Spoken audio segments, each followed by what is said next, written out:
The greatest art heist in history, simplified.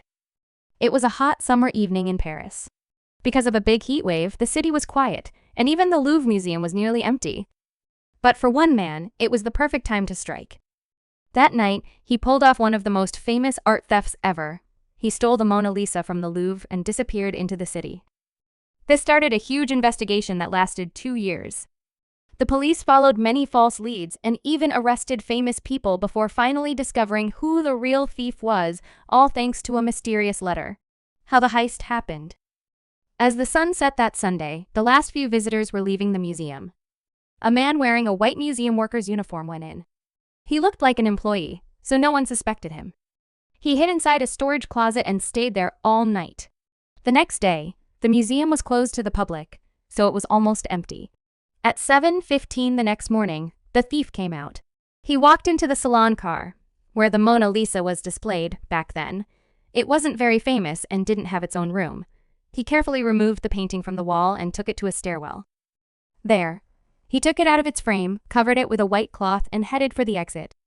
But the door was locked. Just then, a plumber arrived.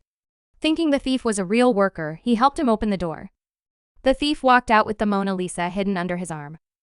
It took 28 hours before anyone noticed it was missing, because museum staff thought it was just being photographed.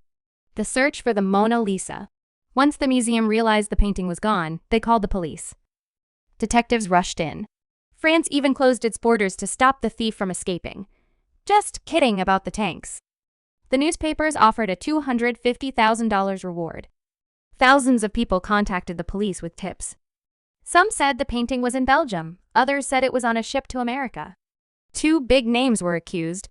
Pablo Picasso, the famous artist, because someone said he had bought stolen statues from the Louvre. J.P. Morgan, a rich American banker, some thought he paid someone to steal the painting.